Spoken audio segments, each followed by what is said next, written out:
Hello students, good evening all of you. मैं Anita Kumar asterisk academy में आप सभी का हार्दिक स्वागत और अभिनंदन करती हूँ। देखो स्टूडेंट्स, अपना चल रहा था human digestive system. Human digestive system में टीथ जो था उसकी कंप्लीटली स्ट्रक्चर अपन ने डिस्कस कर ली थी। टीथ के अंदर डेंटल फॉर्मूला अपना रह रहा है, तो उसको भी आज अपन यहाँ पे डिस्कस कर लेते हैं। तो लेट्स गो, स्टार्ट करते हैं आज की अपनी क्लास। आप नोटबुक और पेन अपने हाथ में रखेंगे। देखो ये जो क्लासेस है मैं आपको बता देती हूँ, ये जो अपनी एस्टेक एकेडमी की जो ऑनलाइन क्लासेस आप लोगों को उपलब्ध करवाई जा रही हैं, ये नीट के बच्चों के लिए भी बहुत महत्वपूर्ण साबित हो सकती है। नीट का बच्चा हो या फिर बीएससी सेकेंड ईयर का ये जो सिलेबस अभी पढ़ाया जा रहा है, ये बीएससी सेकेंड ईयर के सिलेबस में इंक्लूड है, तो वो बच्चे भी यहाँ से प्रॉफिट उठा सकते हैं। प्लस जो first grade school lecturer and second grade plus read के जो स्टूडेंट्स हैं, वो एस्टेक एकेडमी की इन ऑनलाइन क्लासेस से जो है महत्वपूर्ण यहाँ पे उनके लिए प्रॉफिट हो सकता है, उनके लिए लाभदायक साबित हो सकती हैं। तो अपन स्टार्ट करते हैं अपना आज का टॉपिक। जिसके अंदर जो अपना डेंटल फॉर्मूला रह गया था उसी को अपन यहाँ पे डिस्कस कर लेते हैं। देखो स्टूडेंट्स, डेंटल फॉर्मूला क्या होता है? डेंटल फॉर्मूला यानी वह फॉर्मूला जो अपना अपर जोज और लोअर जोज के अंदर जो टोटल टीथ होते हैं उनकी संख्या को डिनोट करता है, उनकी संख्या को हमें क्या करता है, बताता है। उसे ही अपन क्या कर देते हैं, डेंटल फॉर्मूला। अब देखो डेंटल फॉर्मूला जो है वो सारे एनिमल्स के हैं, लेकिन यहाँ पे आपको कुछ एक जो इम्पोर्टेंट है अपने लिए एग्जाम के पॉइंट ऑफ व्यू से जो डेंटल फॉर्मूला इंपोर्टेंट है उन्हीं को अपन मैं मतलब यहाँ पे आपको करवा रही हूँ। तो आप क्लियरली इस चीज को अच्छे से पढ़ेंगे। देखो जो डेंटल फॉर्मूला है इन चाइल्ड, यानी एक चाइल्ड के अंदर, एक बच्चे के अंदर डेंटल फॉर्मूला क्या हो सकता है, तो देखेंगे 21 0 और 2 यानी 2102, और नीचे भी मैंने क्या लिखा है 2102। ये जो ऊपर वाला है ये किसको डिनोट कर रहा है, अपर जोज को डिनोट कर रहा है, और जो नीचे लिखा हुआ है ये किसको डिनोट कर रहा है, लोअर जोज को। यानी ये वाले जो टीथ हैं ये किसको प्रदर्शित कर रहे हैं, अपने जो ऊपरी जबड़े के अंदर जो टीथ होते हैं उनको प्रदर्शित कर रहे हैं। और ये वाला जो स्ट्रक्चर आपके सामने है ये किसको डिनोट कर रहा है, जो लोअर जोज है, जो निचला जबड़ा है उसको यहाँ पे प्रदर्शित कर रहा है, डिनोट कर रहा है। अब ये चीज तो आप लोगों को क्लियरली पता है कि जो टीथ जो होते हैं वो अपने बक्कल कैविटी में कितने प्रकार के टीथ होते हैं, 4 प्रकार के होते हैं। क्योंकि ये जो टीथ है ये मैं आप लोगों को पढ़ा चुकी हूँ कि बक्कल कैविटी में जो टीथ होते हैं वो 4 प्रकार के होते हैं। कौन कौन से होते हैं बताएं आप मुझे, कौन कौन से होते हैं? इंसाइजर होते हैं, कैनाइन्स होते हैं, प्रीमोलर होते हैं और मोलर टीथ होते हैं। यानी हेटेरोडोंट डेंटिनेशन में क्या देखने को मिलता है, इंसाइजर, कैनाइन्स, प्रीमोलर्स और मोलर्स, चारों प्रकार के जो टीथ हैं वो अपनी बक्कल कैविटी में क्या होते हैं, प्रेजेंट होते हैं। देखो ये किसको डिनोट कर रहा है, अपर जोज को। तो ये अपर जोज है, ये लोअर जोज है। इसमें ये जो फर्स्ट वाला ये क्या है, इंसाइजर को डिनोट कर रहा है। उसके बाद ये जो सेकंड है ये किसको डिनोट कर रहा है, कैनाइन्स को डिनोट कर रहा है। ये वाले नंबर किसको डिनोट कर रहे हैं, प्रीमोलर को डिनोट कर रहे हैं। और ये वाले नंबर किसको बता रहे हैं, मोलर टीथ को। यानी ऊपरी जबड़े में इंसाइजर कितने हैं, 2 हैं। निचले जबड़े में इंसाइजर कितने हैं, 2। ऊपरी जबड़े में कैनाइन्स कितना है, 1, और निचले जबड़े में भी कैनाइन्स की संख्या कितनी है, 1। ऊपरी जबड़े में प्रीमोलर नहीं है, एब्सेंट है। निचले जबड़े में भी प्रीमोलर क्या है, एब्सेंट है, तभी अपन ने यहाँ पे 0 लिखा है। उसके बाद अपर जोज के अंदर मोलर टीथ कितने हैं, 2, और लोअर जोज के अंदर मोलर टीथ कितने हैं, 2। देखो क्लियरली मैंने यहाँ पे भी लिख दिया है कि इंसाइजर जो कितने हैं, अपर जोज में भी 2, लोअर जोज में भी 2 हैं। उसी तरह कैनाइन्स के अंदर क्या है, 1 और 1। प्रीमोलर क्या है, दोनों ही एब्सेंट है यहाँ पे, और मोलर टीथ भी कितने होते हैं, 2।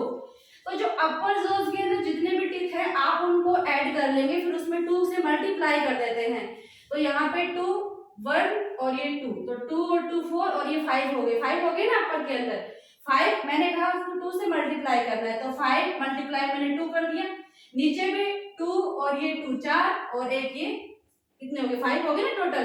तो नीचे भी 5 मल्टीप्लाई 2, यानी ये भी 10 आ गया, इधर अपना 10 आ गया।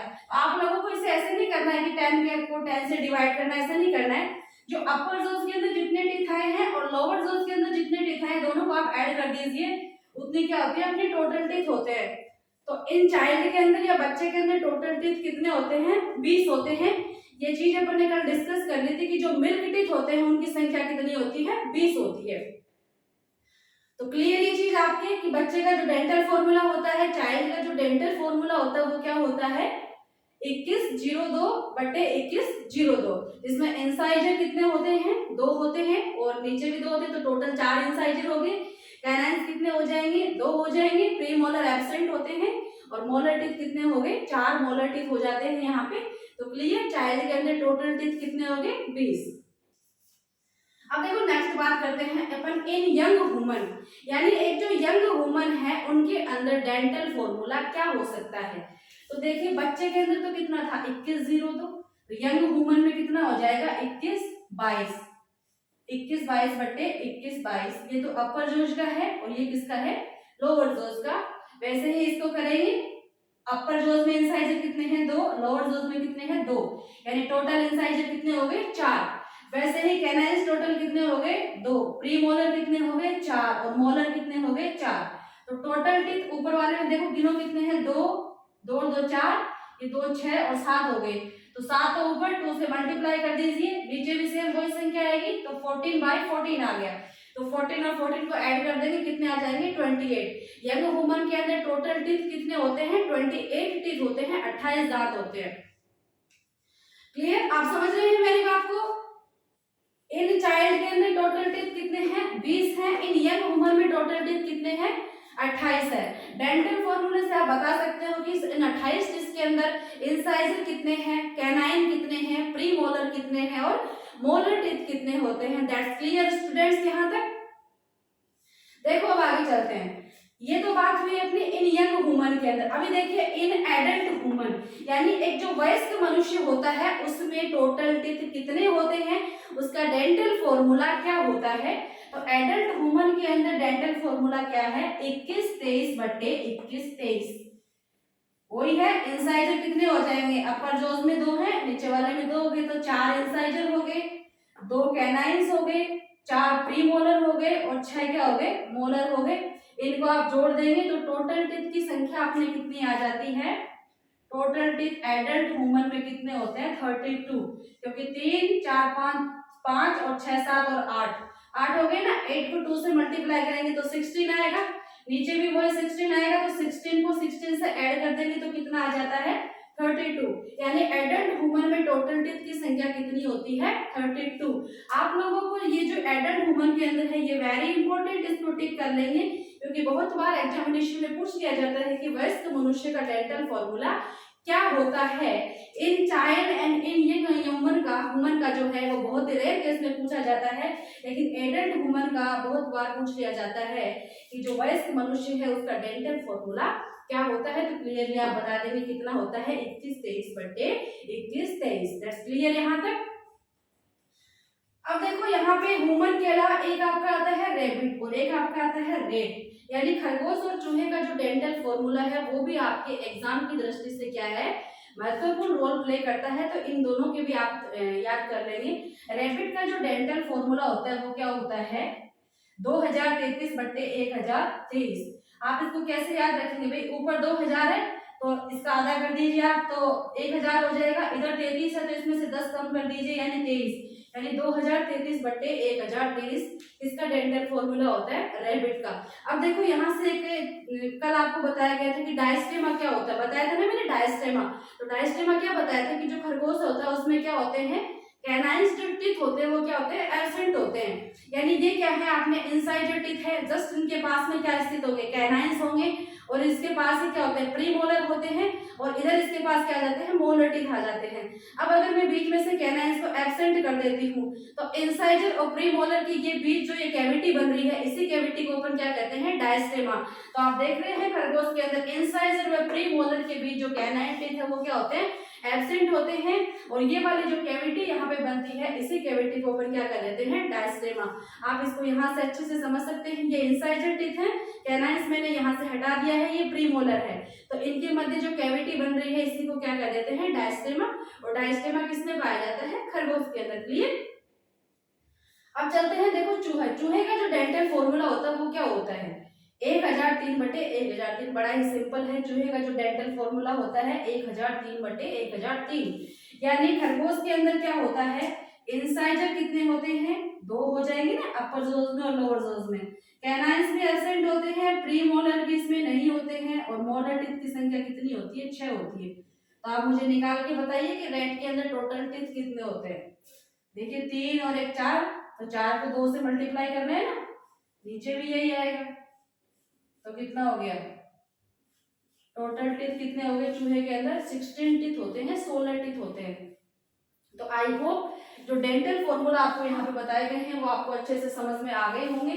अब इसके बाद अपन देखो माउथ अपन पढ़ रहे हैं, माउथ के अंदर अपन क्या क्या पढ़ चुके हैं, पैलेट पढ़ लिया है, उसके बाद टीथ की जो स्ट्रक्चर थी, डेंटल फॉर्मूला है, टीथ की जो टाइप थे वो सब यहाँ पे अपन ने डिस्कस कर लिए हैं। इसके बाद अपन पढ़ते हैं टंग। तो नेक्स्ट हेडिंग आप लोग लगा लेंगे टंग या जीभ। अगर यहाँ तक किसी भी बच्चे को दिक्कत है तो नीचे कमेंट बॉक्स में लिख के मुझे अपनी प्रॉब्लम्स बता सकते हैं आप लोग।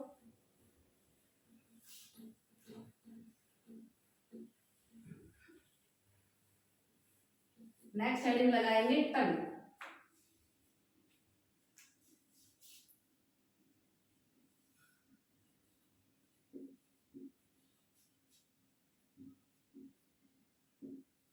टंग या जीभ।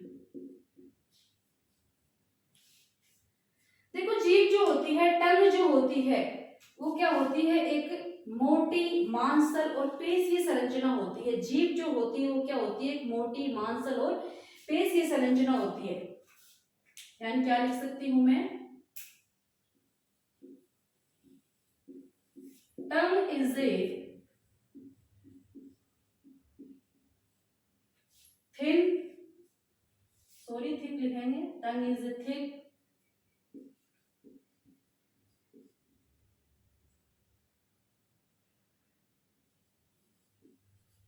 thick muscular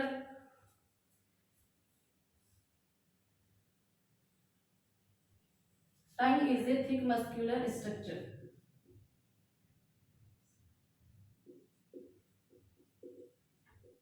टंग क्या होती है, एक मोटी और पेशीय संरचना होती है। टंग is a thick and muscular structure. ये शायद मैंने थोड़ा सा गलत लिख दिया है ना, आप इसमें थोड़ा सा करेक्शन करेंगे यहाँ पे।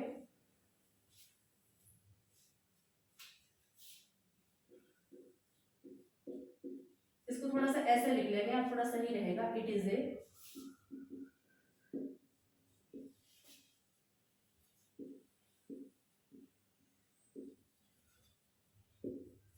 थिक एंड मस्कुलर, यानी टंग जो होती है वो कैसी होती है, मोटी और एक पेशीय संरचना होती है, एक फ्लेशी संरचना होती है, मांसल संरचना होती है।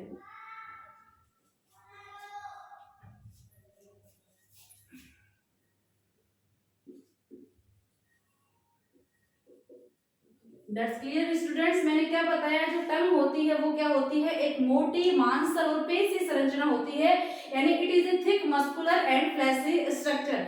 अब देखो टंग जो होती है वो अपनी बक्कल कैविटी, अभी अपना जो मुख है वो अंदर की ओर कौन सी कैविटी में खुल रहा है, बक्कल कैविटी कह दीजिए या फिर आप ओरल कैविटी भी कह सकते हैं।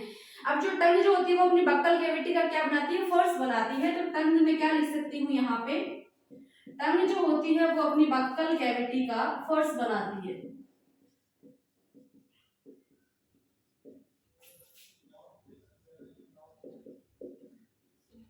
यानी बक्कल कैविटी का जो बेस है, बक्कल कैविटी का जो आधारी भाग है वो किससे बनता है, टंग से बनता है। टंग जो होती है बक्कल कैविटी का फर्श बनाती है। अब देखो आप लोग बताइए मुझे कि आपकी जो टंग होती है, भाई टंग जो है उसके दो पार्ट है, एंटीरियर अग्र वाला पार्ट है और पोस्टीरियर पश्च वाला पार्ट है। तो एंटीरियर पार्ट अपने माउथ के अंदर अटैच है या पोस्टीरियर वाला पार्ट टच है, आप लिख लेंगे इधर।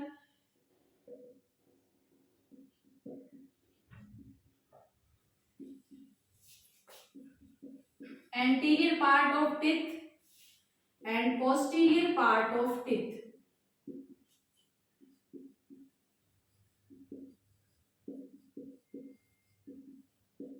टिथ का जो एंटीरियर पार्ट होता है इन ह्यूमन के अंदर, मनुष्य के अंदर टिथ का एंटीरियर पार्ट क्या होता है, फ्री होता है यानी स्वतंत्र होता है। And posterior part of teeth क्या होता है, अटैच होता है। अपनी जो जीभ है उसका अग्र भाग तो क्या है, फ्री है, स्वतंत्र है, आसानी से मूव कर सकता है।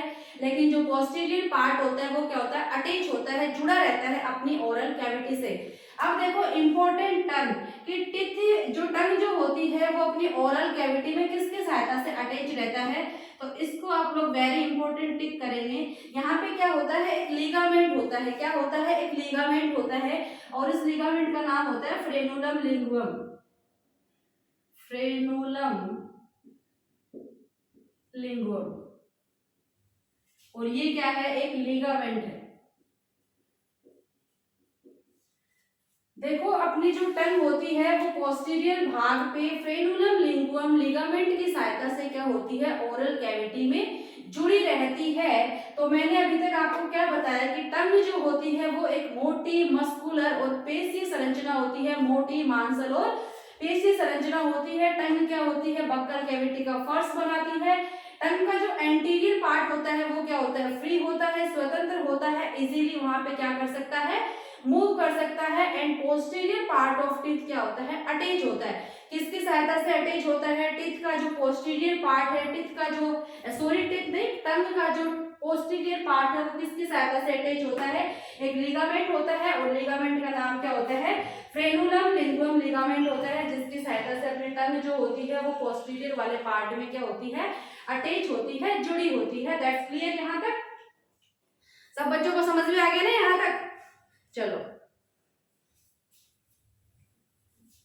अब देखो, अपन कोई भी चीज खाते हैं, मीठा खा रहे हैं, खट्टा खा रहे हैं, कड़वा खा रहे हैं, तो इसका अनुभव हमें कौन करवाता है, जीभ ही करवाती है ना। जैसे ये अपनी टंग है, ठीक है। अब एक तो जीभ का एक बिल्कुल टिप वाला पार्ट होता है, फिर जस्ट इसके पीछे वाला पार्ट होता है, और एक होता है इसका ये लेटरल पार्ट, पार्श्व भाग।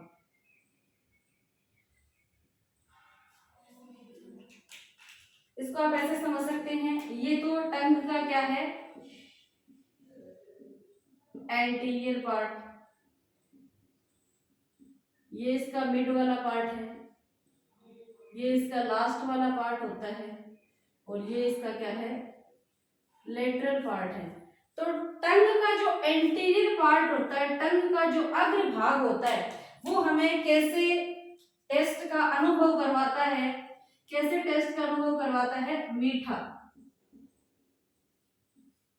यानी जो स्वीटी टेस्ट होता है वो किससे हमें पता चलेगा, किससे हमें अनुभव होता है, तो टंग का जो एंटीरियर पार्ट होता है किसका अनुभव करवाता है, मीठे का। जस्ट इसके पीछे वाला जो भाग होता है वो हमें किसका अनुभव करवाता है, साल्टी, यानी नमकीन। उसके बाद जो टंग का जो बिल्कुल लास्ट पार्ट है वो हमें कैसे खाद्य पदार्थों का, कैसे फूड मटेरियल का अनुभव करवाता है, बिटर, बिटर यानी कड़वा। और लास्ट टीथ का जो पार्श्व भाग है, यानी अपनी जो जीभ होती है उसके दोनों साइड से जो लेटरल पार्ट होता है, ये हमें कैसे फूड मटेरियल का अनुभव करवाता है, सावर यानी खट्टा।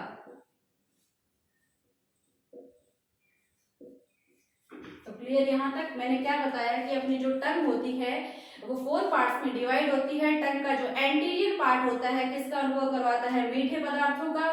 जस्ट उसके पीछे वाला भाग या जो मध्य भाग है किसका अनुभव करवाएगा, नमकीन पदार्थों का। लास्ट वाला भाग कड़वे, एंड जो पार्श्व जो भाग है वो हमें कैसे पदार्थों का अनुभव करवाता है, खट्टे पदार्थों का। ये ऐसे पदार्थ जो शावर होते हैं, खट्टे होते हैं। अब देखो ये जो हमें अनुभव हो रहा है, हमें टेस्ट का जो पता चल रहा है वो कैसे पता चल रहा है, कौन सी स्ट्रक्चर होती है टंग के ऊपर जिसकी सहायता से हमें किसी भी फूड मटेरियल के टेस्ट का पता चलता है। तो थोड़ा सा आप यहाँ पे देख लेंगे।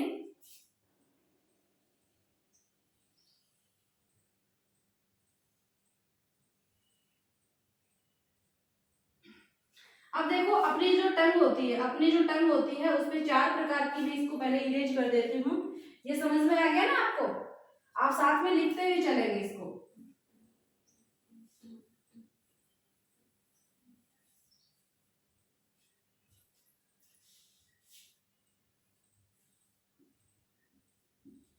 देखो टिथ पे क्या होती है, अपने टेस्ट पेपिली प्रेजेंट होती है।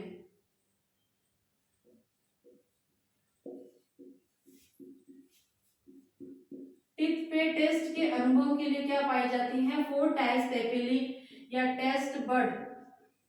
टेस्ट बर्ड भी कह सकते हैं आप इन्हें, टेस्ट पेपिली भी कह सकते हैं। 4 टेस्ट पेपिली या taste bud present in tongue.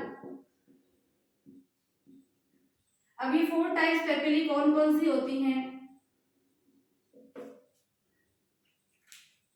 Tip के ऊपर हमें टेस्ट का अनुभव करवाने के लिए कितने प्रकार के टेस्ट बर्ड पाए जाते हैं? 4 प्रकार के टेस्ट बर्ड पाए जाते हैं। फर्स्ट यहाँ पे होता है फंजीफॉर्म पेपिली। कौन सी पेपिली होती हैं? फंजीफॉर्म पेपिली। सेकंड अपनी है filiform papillae. Filiform papillae. Third अपनी है फोलिएट पेपिली। Folate papillae. और फोर्थ एंड लास्ट अपनी है सर्कमवेलेट पेपिली। इन पेपिली की सहायता से क्या होता है? आपको टेस्ट का अनुभव होता है, टेस्ट का ज्ञान करवाती है। अब देख लीजिए इनकी स्थिति देख लेते हैं जीभ पे कहाँ होती है। तो जीभ का जो बिल्कुल एंटीरियर वाला पार्ट होता है उस पे कौन सी पेपिली प्रेजेंट होती है? फंगीफॉर्म। जीभ के बिल्कुल एंटीरियर या अग्र भाग पे कौन सी पेपिली पाई जाती है? फंगीफॉर्म। जस्ट उसके पीछे कौन सी पाई जाएंगी? फिलिफॉर्म। फंगीफॉर्म पेपिली अग्र भाग पे, फिलिफॉर्म जस्ट फंगीफॉर्म के पीछे, और लास्ट वाले भाग पे कौन सी पेपिली पाई जाती है? सर्कमवेलेट पेपिली।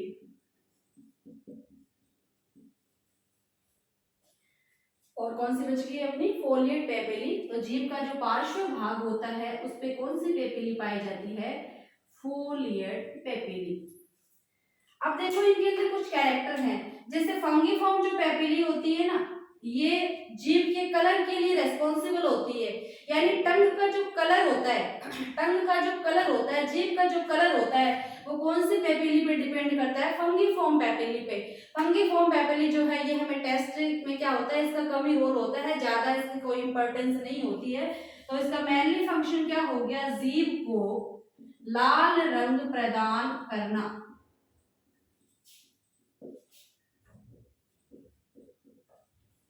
किसका फंक्शन हो गया? फंगीफॉर्म पेपिली। और पाई कहाँ जाती है? एकदम टिप पे पाई जाती है, टंग पे। सेकंड देखते हैं फिलिफॉर्म पेपिली। अब देखो जो फिलिफॉर्म पेपिली है इनका फंक्शन क्या है? फिलिफॉर्म पेपिली क्या होती है? संख्या में तो अधिक होती है। क्या होती है? संख्या में अधिक होती है। कलर इनका कैसा होता है? व्हाइट कलर होता है। और टेस्ट का अनुभव नहीं करवाती हैं।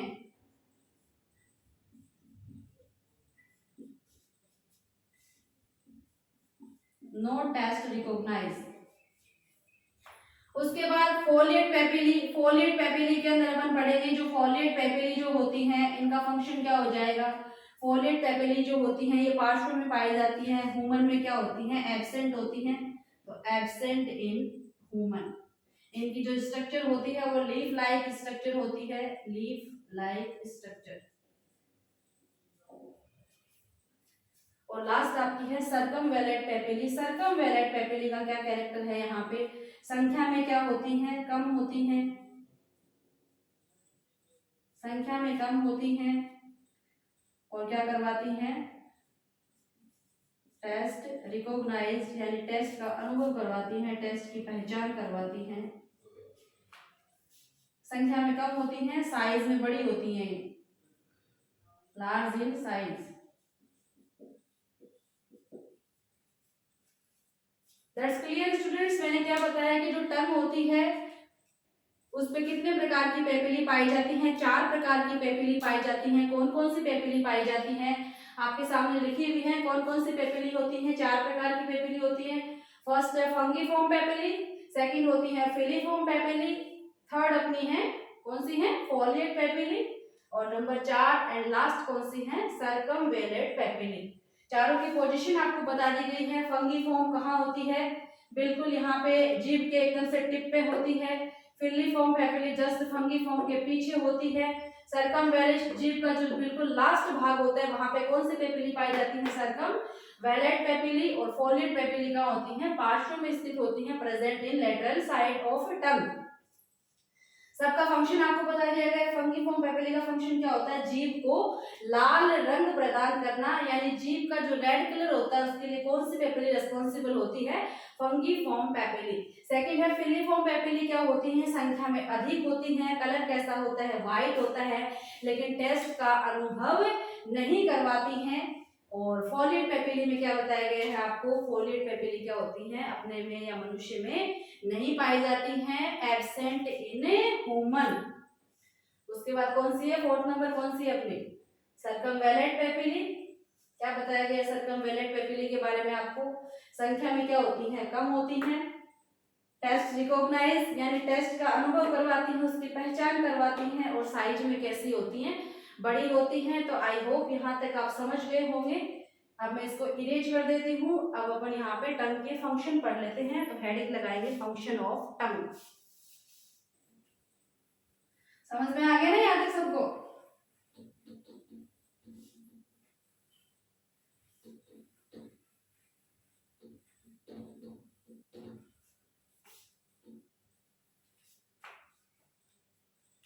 नेक्स्ट हेडिंग लगा लेंगे फंक्शन ऑफ टंग।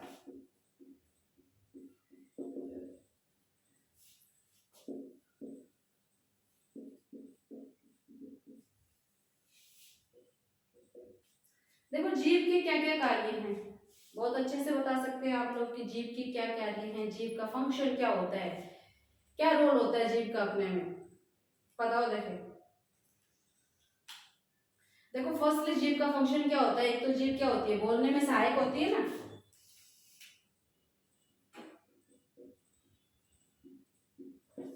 जीभ क्या होती है, बोलने में सहायक होती है।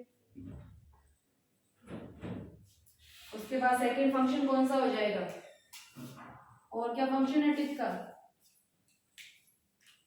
दांतों की सफाई करती है नहीं करती है, जब कभी अपन खाना खाते हैं और खाना खाने के बाद मोस्टली क्या होता है, दांत में जैसे कुछ वहां पे अपने फंस जाता है, तो अपनी जीभ वहां पे बार बार जाती है नहीं जाती, जाती है ना, तो अपन सेकंड फंक्शन लिख सकते हैं, दांतों की सफाई में सहायक होती है।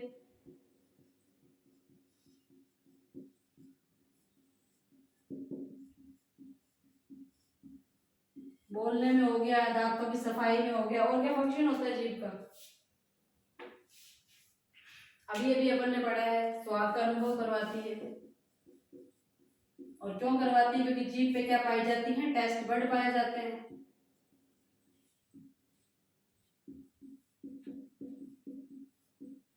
ये तो देखो इसके जनरल यहाँ पे हो गए, फंक्शन हो गए।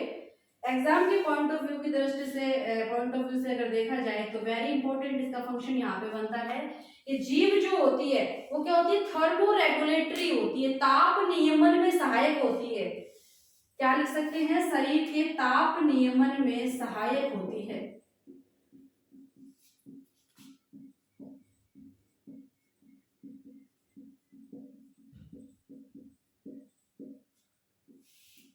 यानी अपनी बॉडी में थर्मो रेगुलेटरी ऑर्गन का काम करती है। अब देखो शरीर के ताप नियमन में सहायक अपने में नहीं होती है, किसमें होती है, तो एग्जाम्पल लिख लेंगे अपन।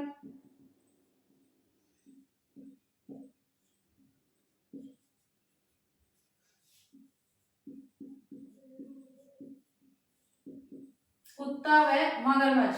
समझेंगे इसको कैसे, आपने देखा होगा कि भाई अपने में ताप नियमन कैसे होता है। गर्मियों में क्या होता है, अपनी बॉडी में स्वीट ग्लैंड्स होती हैं, सबके होती हैं स्वीट ग्लैंड्स, पसीने की ग्रंथियां। गर्मियों में क्या होता है, जैसे ही अपने को गर्मी लगती है, अपने से बॉडी टेम्परेचर जो हो जाता है, ज्यादा हो जाता है, तो स्वीट ग्लैंड से क्या निकलने लग जाता है, पसीना निकलता है कि नहीं निकलता है। तो गर्मियों में तो जो ताप नियमन की क्रिया होती है मनुष्य में, वो किसके द्वारा होती है, पसीने के द्वारा उसको नियमित कर लिया जाता है, या श्वेत ग्रंथियों के द्वारा उसको नियमित किया जाता है, थर्मो रेगुलेट किया जाता है। लेकिन सर्दियों में कैसे होती है, देखो आपने देखा होगा जब कभी हमें मतलब ज्यादा सर्दी का अनुभव होता है तो शरीर के अंदर सीवरिंग उत्पन्न होती है नहीं होती, सीवरिंग प्रोड्यूस होती है ना, ऐसे अचानक से कम कभी निकलती है शरीर से। तो वो जो सीवरिंग की क्रिया होती है वो क्या होती है, सर्दियों में एक ताप नियमन की प्रक्रिया होती है। तो क्या बताया मैंने कि गर्मियों में तो ताप नियमन कैसे होता है, श्वेत ग्रंथियों के द्वारा, पसीने के श्रावण के द्वारा, एंड सर्दियों में कैसे होता है, सीवरिंग की प्रोसेस के द्वारा।